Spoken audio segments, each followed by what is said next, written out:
Welcome in, everybody, to your instant classic wrestling podcast edition of GFW Impact Wrestling, the review version for 8/3/2017. I was definitely looking forward to this show. When I kind of looked at it, kind of coming in, I was looking forward to this show.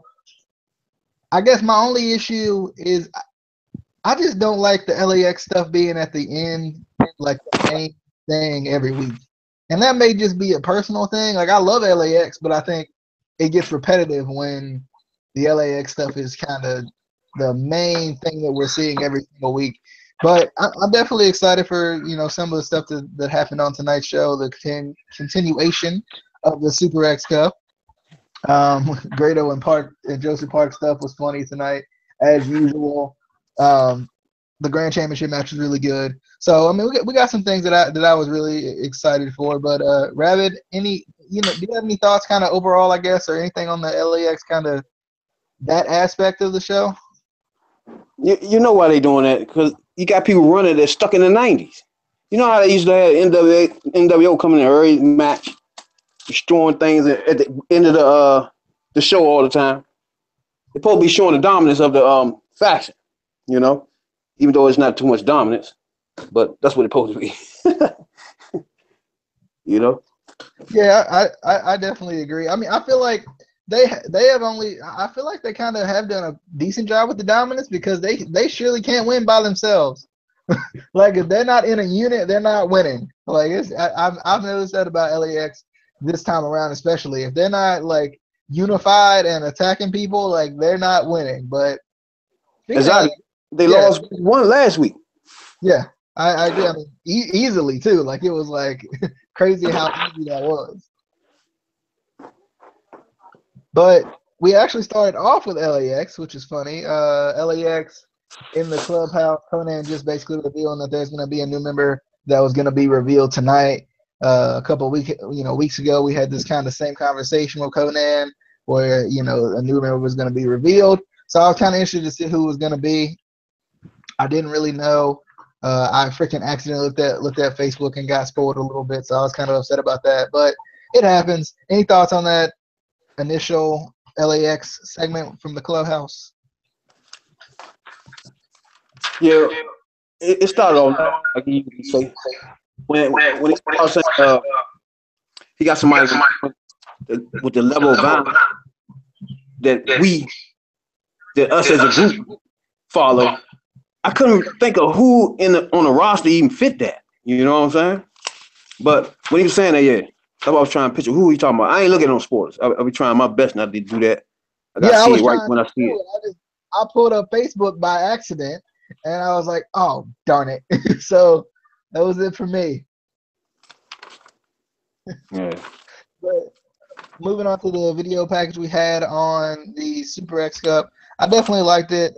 Kind of showing how Desmond Xavier and Drago got here, and also kind of showing basically them telling exactly why why they want to win, which I like as well. The match was really good, Drago versus Desmond Xavier. It was really good. I've never really seen this before, or at least seen it as smooth as it was tonight. But when Desmond, no, it was Drago. When Drago hit that Enzuigiri on Desmond Xavier and it took him to the outside, like I've never seen that happen the way it happened in this match, where he just kind of kept going to it. Like his momentum just kept him going to the outside. For some reason, I've never seen that like that before. I love the combination into the cutter by Desmond Xavier. The flipping DDT is always going to be ridiculous that Drago does. Every single time, I'm just going to be like, how does he do that? Like, how does he do that? And speaking of how does he do that, the final flash. I don't understand how he do all those flips and lands and don't hit his head on that. Like, it's crazy. This was a really good match though, and it was really fast. I felt like that was the one thing about this match that I liked. That like from the very beginning, it was really fast, which is always a good way of starting any show, is with a match that's fast paced to catch your attention, get you going, and get you excited about what you're going to see. But I definitely like this. I like Desmond Xavier winning just because he's a young guy and he's trying to make his name. And, I like him getting his chances and taking the best of his opportunities. Rabbit, any thoughts on Desmond Xavier versus Drago or the video package before that? Yeah, I kind of like Desmond. Desmond a lot, man. He's real agile in the ring. You get to flipping around and stuff. I like it. I like his little package too. He had too when they had him talking on promos on that joint. I like that. Him and Drago. But and I ain't like this match at all, man. At all. To me, it was slow. It was sloppy at times. They was taking too many steps. It was awkward moments too. It was like they're standing. It was like somebody supposed to have been doing something and they ain't doing. They just stood there like, and then it was too many awkward moments in this joint. But it was nice when Desmond did that. I think Pope called it 819 or something. Yeah. And Josh made fun of him, told him you went to with the commentary school or something. He keep going on, man. Pope getting good though, man. I like Pope on commentary, but this match, it was just too much hesitation going on, man. Too many steps. It was just way too much. But I like it when in his video he was like he gonna prep for the best wrestlers in the world, watch videos and tapes and stuff. I like when he was talking about that though. I like this promo. I like this match at all. Yeah, I also like the promo. There was a promo at the end of the match too. I liked, I like that because it kind of shows his character, shows who he is. Because I don't know if they really has because he kept on stressing that these are the best wrestlers in the world, and he got to prep. You know what I'm saying? Not only just prep, he got to watch videos, live footage. I mean, I love that. He had a nice promo, dog. Speaking of good promos, I feel like there's so many segues into the next thing. First off in this show, we had EC3 backstage with Mackenzie Mitchell, and he was talking about his Grand Championship match and how excited he was. How he was in Moose's cranium, in his chrome dome, in his head, he used a bunch of synonyms for head, for mind, and I was like, okay, EC3. And then I thought it was funny on commentary. Who was it? I think it was Jeremy Borash who repeated them all verbatim. I thought that was funny when he went back and repeated them. And that was more so during the match. But I love it though. Like I love EC3. I mean, you can't say anything about him, bad about him on the mic. But Rabbit, any thoughts on the EC3 interview before we get into the Lashley Matt Sydal video? I love EC3 off the break, man. He dynamite on the mic. That's my man on the mic. If you try to do mic work, look him up and start there. You know what I'm saying? Because he throw back too. He just vicious. I'm telling you, his promos all be throwback promos. All of them, man. I just love this dude right here, man. He money in the bank. That's my dog, yeah. I'm about to steal him from you, dog. I've liked him from the very beginning, when he was the first heel run, man. I gotta give you credit because I ain't like him, remember? Yep. Nah, dog. He done grew over these years and worked hard, man. You gotta give him credit. Yeah. But next we had the Matt Sydal and Lashley video package, which I liked. Kind of promoting their match coming up at Destination X. For some reason, I thought this was tonight. I don't know why, but I did. But I'm definitely excited for this match. I want to see how it's going to go. I like kind of them mentioning the contrast of styles. I think it was more so Lashley mentioning the contrast of styles and how this could be a match of the year candidate just because of that. So I'm definitely excited. I like Lashley giving him, showing his respect, but still saying, I'm still going to beat you. It doesn't matter. I'm going to get my title back. I like that.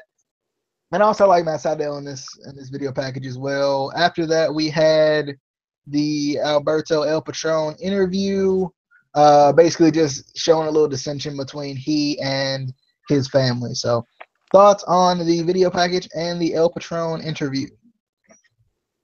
The Lashley video package was a good package, man. Because like you said, he ain't talk down on main man wrestling skills, but he just made it clear that he is the beast. So he's just in the wrong lane right now. You know what I'm saying? So I like the promo. It was a good promo. And all he kept stressing was, I need my title. And whoever get in my way in that path is going to get hurt. And now it's going to be Sydal first. You know what I'm saying? It's just that simple. He in the way. So that was a good, I like that whole package right there. It was a good package, man. Then we got, man, they get up there on this mic, man. One thing about Patron, he's terrible on the mic. So he gets on the mic He constantly say the same things over. Conan do too, but he says the exact same things over and over. And then I don't understand why they even play the Scent in his family. This whole storyline is just ridiculous, man. Just to throw that stuff in, it was stupid. It was just dumb from last week. So that wouldn't make sense. The way they made that, Yeah, his that family that, might that descend. didn't make It sense was at like, all. what? I was watching this and I was like, wait, last week he was fighting for the honor of his family and his family was getting beaten up for him. So why would there be dissension now? It just doesn't make sense. The And following week. if there was any dissension, it would be from on the other side. It wouldn't be on El Patron's side. Exactly. If that was going to be your storyline dissension, that should have been from the beginning. He should have never been handed a T-shirt. You see what I'm saying? It's Yeah. just dumb. So that's the storyline. This storyline itself, then the fact that it's their main storyline is a problem. It makes it terrible. Yeah. We also had Bruce Pritchard coming up to Karen Jarrett and saying we need to talk probably about the whole Sienna situation is what I'm anticipating this is going to be. Do you have any thoughts on that? They're turning him full heel, by the way. Yeah, he complete heel. And then it just, again, it stresses who in charge and who is doing what and what is what, you know? He comes out, he say stuff. You got Karen Jarrett, she come out and say stuff. Then he tells her, I need to talk to you. Then you got Dutchman and Tail talking about him behind his back. It's like, what are they doing? You know what I'm saying? There's a lot of craziness going on. There's going to be a whole other thing with the Grand Championship thing. That's going to be a whole other storyline with Bruce Watch. It's just crazy. But next we had, bring up your air quotes, everybody, your X Division champion, Trevor Lee, going up against the Mumbai Cat. And I don't know about you, but as soon as they brought the Mumbai Cat out, I knew it was going to be Sanjay Dutt. I knew it. Because I was like, why would, you know, they ain't in Mumbai anymore. It don't make sense anymore. So why would they have it? Like, it would have made more sense if he would have brought in Suicide. And then, it wouldn't necessarily had to be like, you know, Sanjay Dutt is Suicide, but I thought that would have made more sense, in my opinion, than the Mumbai Cat, and it would have been a little bit less predictable. It probably still would have been predictable because he's wearing a mask still. But, you know, he basically destroyed the first Mumbai Cat, and then they did Twin Magic. The second Mumbai Cat comes out, he turns up all the momentum, hits him with a top rope splash, and ends up winning. And then after the match, takes the mask off. Sanjay Dutt is revealed, and Sanjay Dutt, you know, as security's coming up, and they're like, you know, we got to get him out. We got to get him out. He's banned from the arena for whatever freaking reason it is. We got to get him out. We got to get him out. Bruce Pritchard comes out and all of this, and Sanjay Dutt says, you know, one thing, why don't we have a ladder match for the X Division Championship, which I like. I had a feeling they were going to do that. I had a feeling they were going to do the ladder match just because, like, you know, that's the only way he's going to get the title off of him. So I like that. What I didn't understand was how they going to say Bruce Pritchard is not going to say anything about the match. But then, like, after the commercial, they say, yeah, you know what? This match was just signed for Destination X. I just thought that was weird because Bruce didn't say anything about it. He didn't react to it. He was just kind of there. Rabbit, any thoughts on the Mumbai Cat versus Trevor Lee in the aftermath of the Mumbai Cat versus Trevor Lee? Exactly what you just said. When only one came out, you already knew some funny business about to happen here. And it was just like, though, when you got a major wrestling program, you can't just throw storylines that you just wake up and you just throw the little cat. This is nonsense. First, my man get in there with the belt on again. But this time, JB made it clear. See, he ain't do this last week. JD made it clear. He said he is not the champion. I think JB said it like 3 times. He is not the champion. Then, all right, he make the switch. Sanjay Dutt do his splash where we knew it was him when he did that off the break. So he gets the mic and say, all right, I understand you got some discrepancies. Oh, the title. That's it. There's no discrepancy. What's the discrepancies are? You are the champion. All you need is your belt. You know what I'm saying? What? Oh my God. I don't know, man.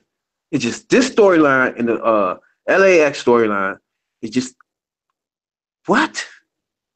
That's what the storyline get from me. What? That's Yeah, it. I could agree. We had the America Top Team segment, which I liked. I was excited about that. Any thoughts on that, real quick? Oh yeah. First, they had a debate on whether he should do one professional athlete, be one division besides the other, like UFCW or professional wrestling. So their debate was, should he drop one or do both? So you got his trainers in the UFCW screaming, yeah, he need to go in and do the straight UFC because he's a beast. And they use those words too. He's a beast. So I was like, so I'm listening. So he's like, oh, he came up in a short period of time because he got the wrestling background, the amateur background, you know, and he should leave the wrestling alone.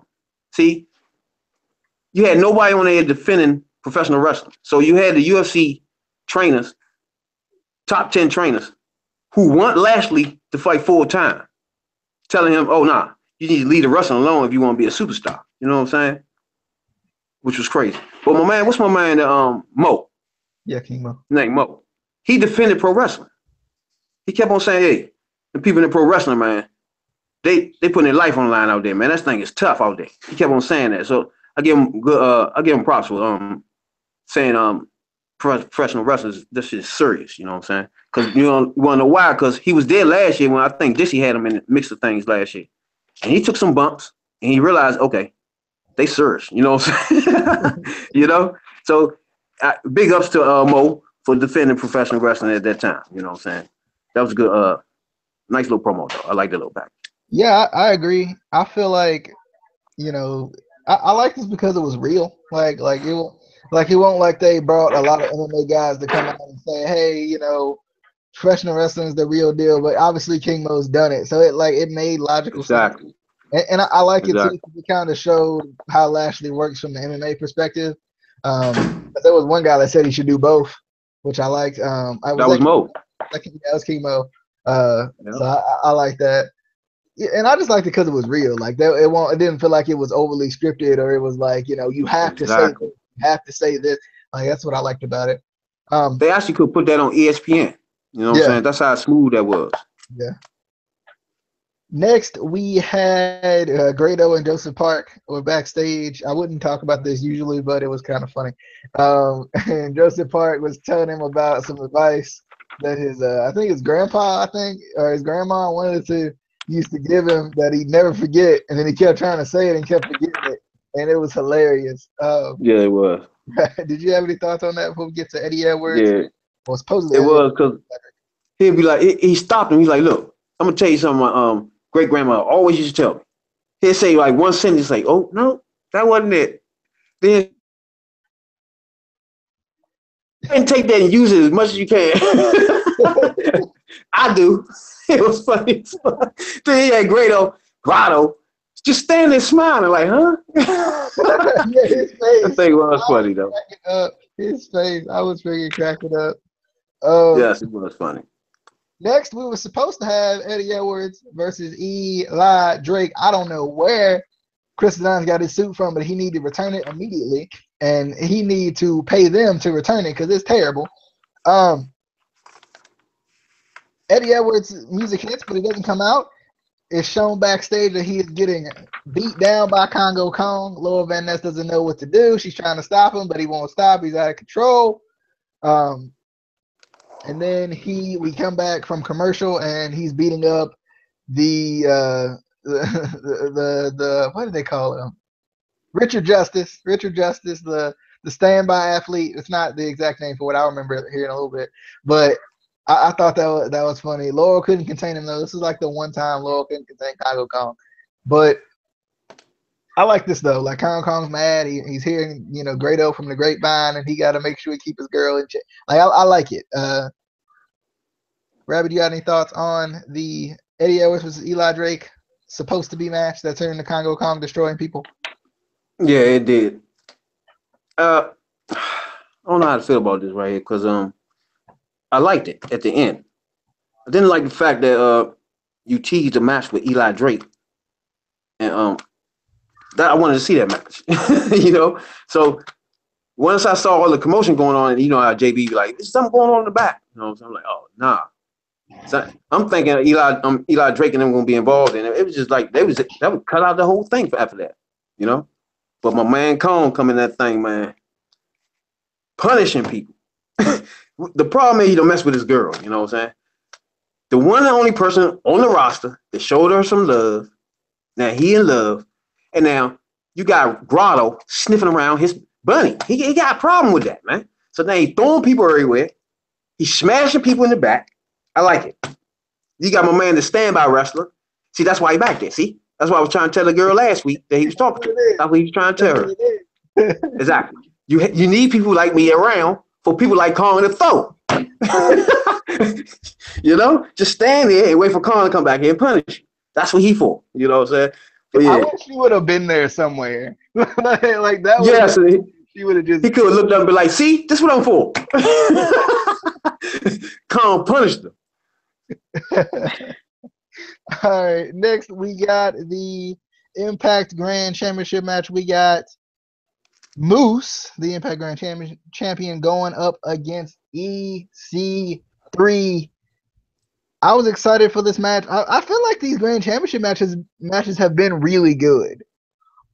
Like, I think a lot of people were like complaining about the structure of it, and oh my God, it's too much for MMA, and oh my God, and you know, God forbid they try something different, and all like people are complaining so much. But when you go back and you watch these matches, they actually turn out pretty well. And the break or whatever that they take in the middle to get the judges' scores really never really feels like a break, in my opinion. Like because you always have these breaks in the matches anyway, where like, you know, both men are down or whatever. So to me, it never even feels like it's actually even a break. But I really enjoyed this match. I thought it was really good. I was definitely trying to figure out would EC3 win, because it's been like, it feels like Moose has been good as the champion, but Moose has been on the ropes for a while as Grand Champion in the last couple of matches he's been in. More specifically, the one he had with Eli Drake, where Eli Drake should be the new Grand Champion. I'm just saying. But definitely a good match, though. I love EC3, you know, coming out using the steel steps. That was something I hadn't really noticed somebody do before in one of these matches. So I was definitely excited to see something new from EC3. And he ends up winning the first round, and it looked like he won the first round, so I like that. I love the T-bone in round 2 by EC3. I was like, okay, you know, EC3 pulling out this new stuff. He's in control for most of the round, but Moose wins the round after a late flurry. I felt like EC3 won this round. I don't know about you, but I did. I felt like EC3 actually came out and won this round because he was in control for the majority of it until Moose came back at the end. And then we had round 3. That clothesline was amazing by EC3. That was a freaking really like stiff, nice clothesline. I love that. But this round ends up, you know, expiring, and you know it's 1-1, and we get, you know, the JB announced it's going to be a split decision. And I don't even think it wasn't even JB. It was the other announcer. But and that's going to be a split decision. We got Dutch Mantel giving a 10-10 tie. We got Scott D'Amore giving a 10-10 tie. And then it all comes down to Bruce Pritchard, which I love because it is that circularity that everyone wants to see. It's that circularity that everybody talks about. You know, it starts one place and ends one place. It all started with Bruce Pritchard. This whole heel turn started with Bruce Pritchard. Not that the heel turn is ending with Bruce Pritchard, but it's now going to hit its peak with Bruce Pritchard, or it's going to hit its peak in the other direction with Bruce Pritchard. So, like, I like that Bruce Pritchard was kind of the focal point here there at the end. I didn't realize you could actually give ties during these matches as well. Bruce Pritchard announces his 10-8. I'm like, oh, Lord, EC3 is going to lose. 10-8 EC3, and EC3 is your new grand champion. So that I definitely like this match. Like, I mean, I thought this match was really good. It played out really well. And I like that Bruce Pritchard was kind of the deciding factor. And plus, now that he's going like full-fledged heel, it plays more into his heat as well. So this was really good. I liked it. Rabbit, thoughts on the Impact Grand Championship match? Yeah, EC3 and the Moose. I'm going to get this a look it up alert. Anybody watching professional wrestling, like EC3 or never heard of Moose, look this match up. It's a look it up alert.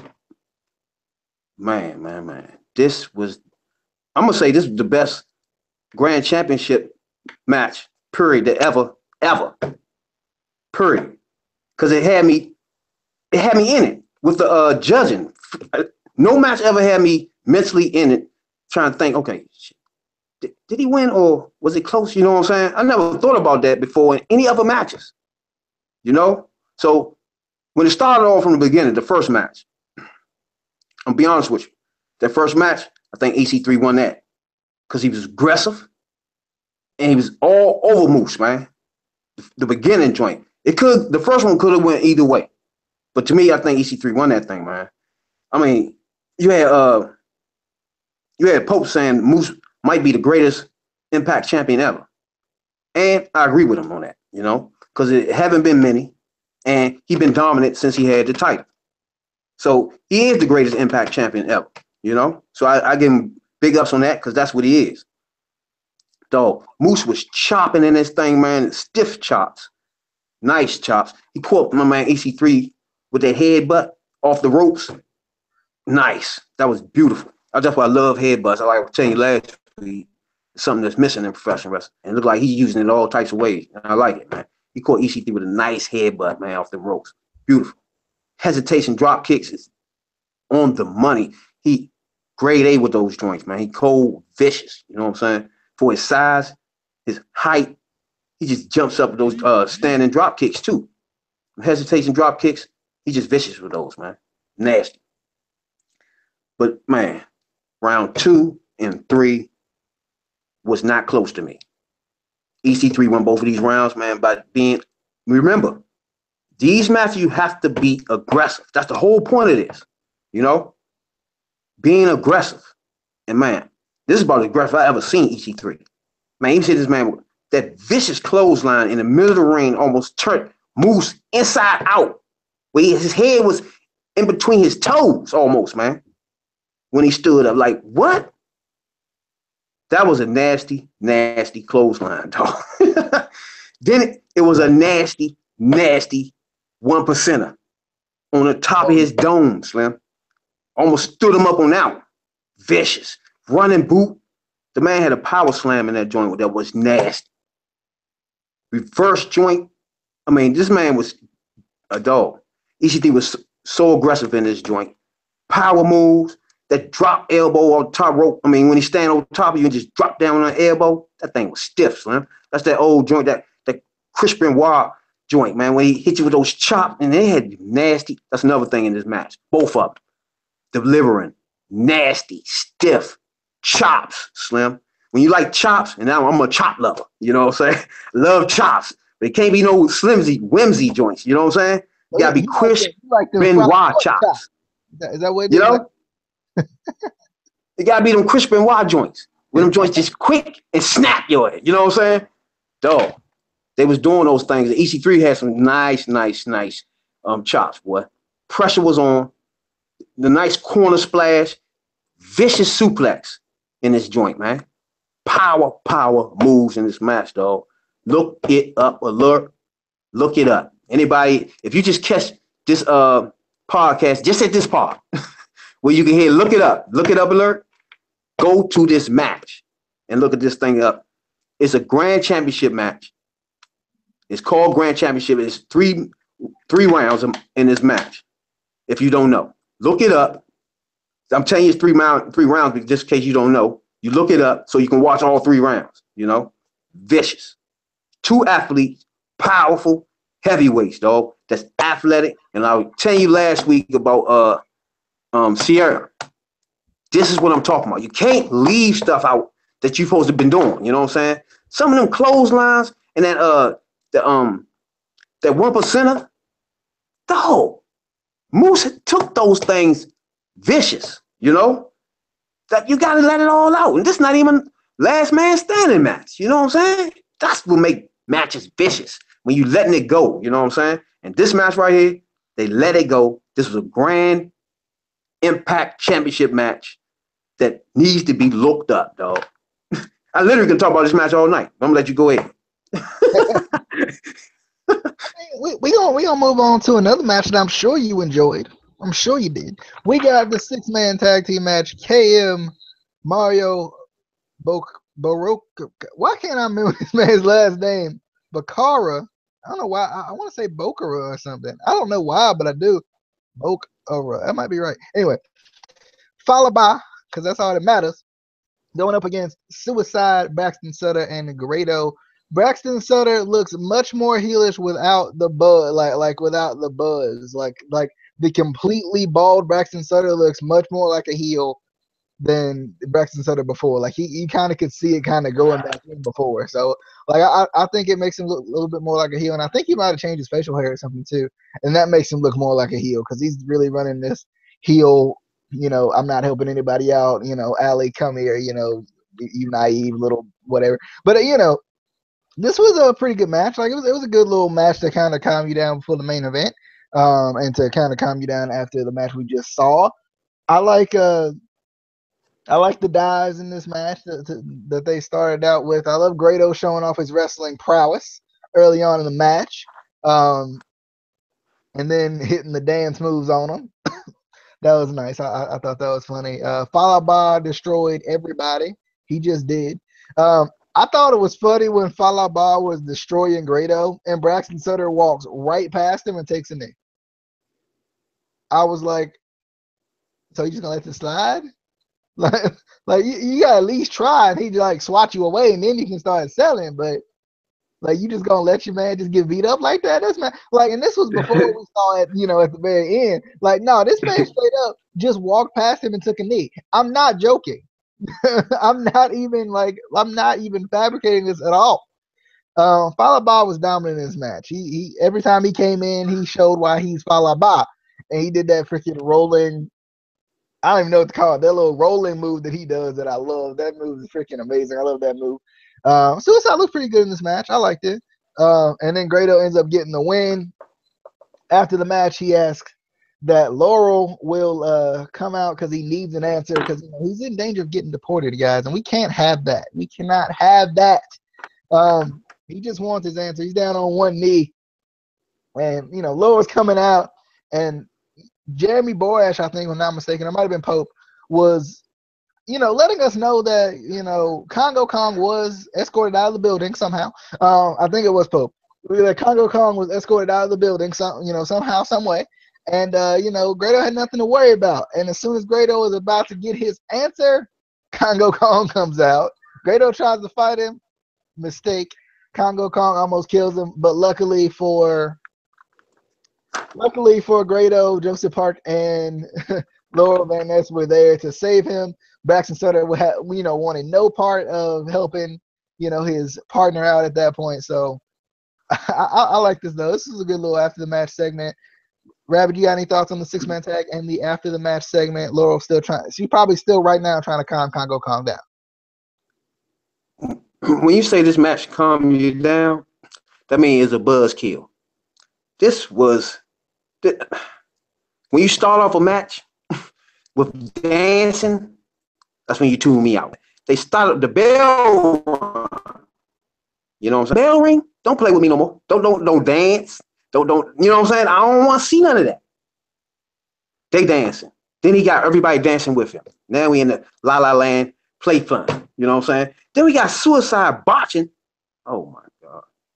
He botched the matter of fact, he didn't botch it. They botched it. The Suicide where he fake like he's shooting himself in the head and just fall backwards. Yeah. All of them stood up. He wasn't even over there yet. And just went to the corner of the joint and stood there, looking up. I didn't notice that. I'm looking like, what are they doing? Come on, man. That to me, that's a botch. But my man, Falaba, hit this man with my man called a steamroller. Well, he went to the side, then he just rolled over or something. I don't know what he just did, but I know it hurt. It looked like it hurt. He weighed too much. You know what I'm saying? About 400 pounds rolling all over top of you. So I know that might have hurt. But this is garbage match to me. It was a buzzkill, not calming you down. It was a buzzkill for me off the break. You know what I'm saying? Because you got Grotto dancing. That's a problem off the break. Then you got Sutter trying to go off the top rope. Something he don't even do. He just looks stupid doing it. He got the weak strikes and all that. I'm like, come on, man. But at the end, he was like, look, we ain't got nothing to do with that. We won.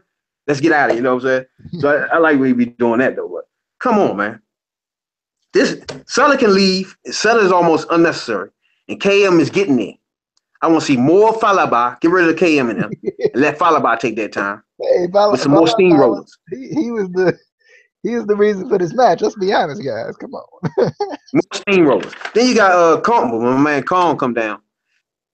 Dog, when I looked up and seen Grotto way over in the corner, and then Kong going way up in the other corner, I was like, God, this is what I'm talking about. He about to fly across the ring on this Belva slip. I was like, oh, man. That was your man Pac snatched him out the joint. Man, if he was all the way across there, dog, that would have got me out of my chair. Like, that's what I'm talking about. 300, 400 pounds going flying. Yes, I want to see Kong, man. I want to see more Kong and Falaba.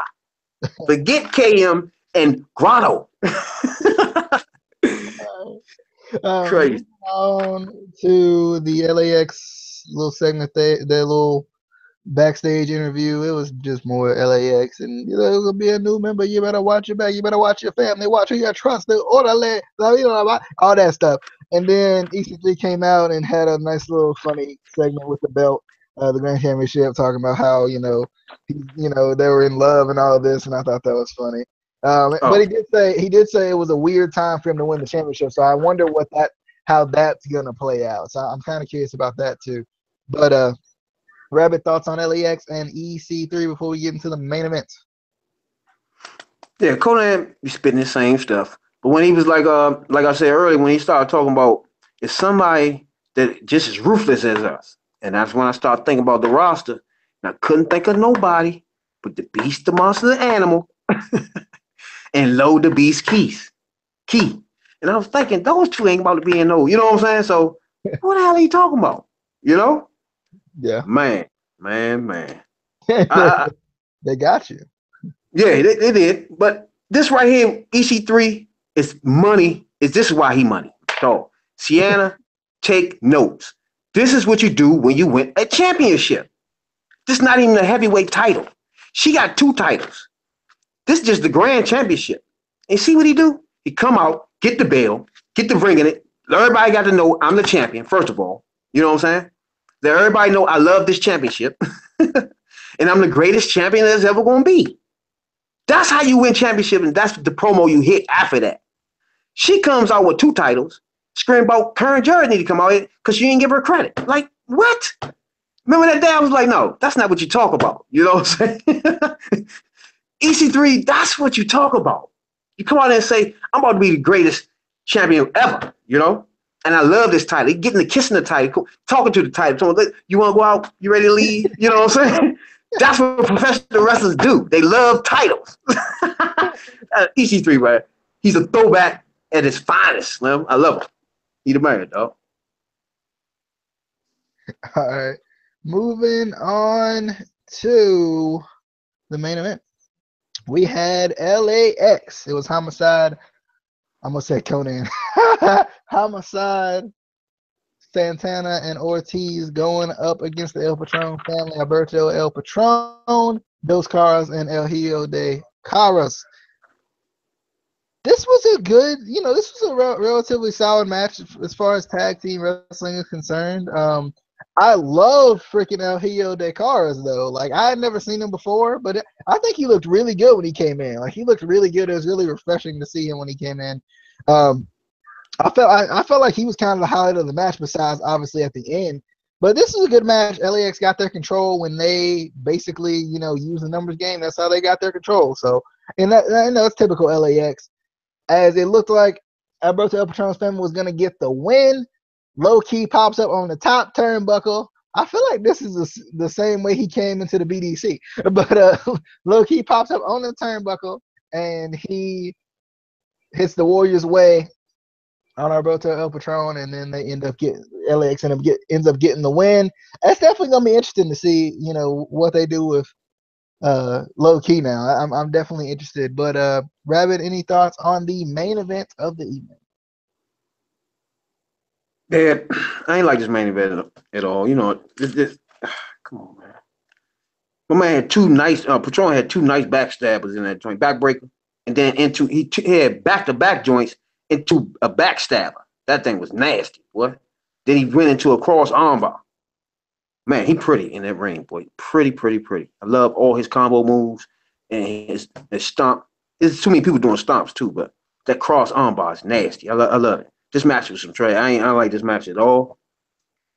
Nothing about it until the end when Low the Beast Key came in. Other than that, this was just nonsense, man. Again, I just ain't like the match. But last week they was protecting Pops because he supposed to be so old, right?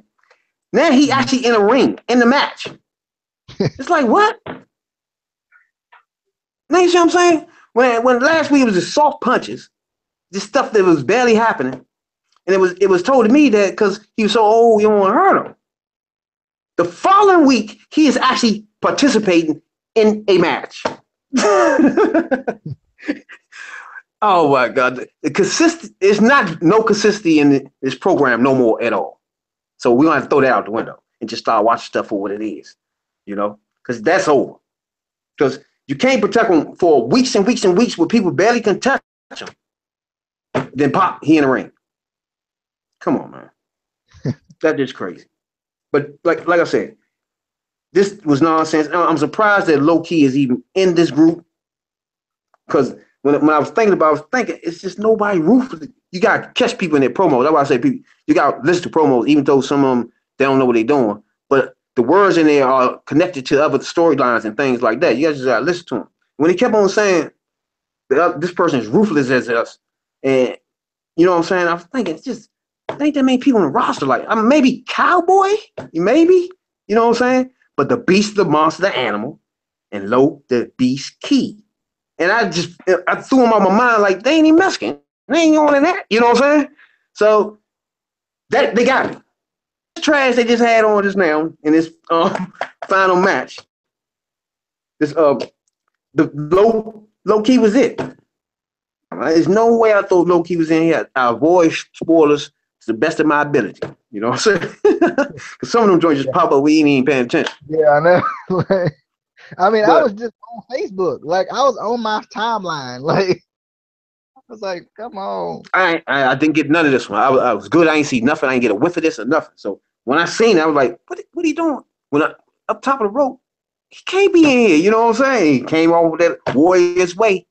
And I was like, then turn around with the LAX on his jacket. So it is what it is. I guess now they're going to start putting people in that's just not Mexican. You know what I'm saying? That's the only way they can really do this anyway. You can't go on this Mexican thing with Conan screaming Mexican type promos because you don't have that many Mexicans on the roster. When he said, who was it? To Mackenzie Mitchell, white girl number 5 or something. What did he say? Yeah. He said, plain white girl number 5. Yeah. I was cracking up when he said that, though. He said, shut up, plain white girl number 5. But I'm definitely excited to see what they're going to do with this whole thing. I don't want to see them two no more. I don't want to see Patron need to be fighting my man for the title, or this right here needs to end. I guess I want to see VOW and LAX because we've been waiting on that for a long time and we ain't seen each other. So see, another storyline is this I don't get. But I don't want to see no more Grotto running around dancing and all that stuff. I don't want to see that stuff because that stuff get people hurt. You know what I'm saying? Thing, man. That's his character. Grotto can't the first thing he do is start dancing. Like, this is what he can't. You need to go on Dancing with the Stars if that's what you like to do. But when that bell ring, you gotta get your stuff together, man. You gotta get serious, Grotto. Listen to me, Grotto. Matter of fact, I'm gonna tag you on this joint to make sure you hear this. Get yourself together, stop dancing, and show us some wrestling. Other than that, you're gonna get deported. Simple as that, man. Stop playing. You'll get somebody hurt. Festus, man. Playing. Everybody can't be Festus. It's hard. Sometimes, you can't go into a trance once the bell rings. It's just who he is, man. He can't do it. Get serious. Because when you play, people get hurt, man. Like, hey, you see the drum Big Pop Pump supposed to have broke somebody's neck? You saw that? No, I didn't see it. That's crazy. You broke my man's neck. That's what happens when you play around. Grotto. Get serious, Grotto. Seriously. I'm going to tag you, too. I'm going to make sure you get this one. All right. Grotto. And to let everybody know, I call him Grotto. I know his name, Grado. You know what I'm saying? But I call him Grotto until he gets serious. Then other than that, he don't get his name be called right. I'm with Pope on this. He Grotto. All right. Well, I mean, he don't respect Grado, and that's okay. It's fine. He gonna grow on you like a fungus. But anyway, that was your GFW Impact Wrestling review featuring Anthem for 8/3/2017. I hope you guys enjoyed. I really do.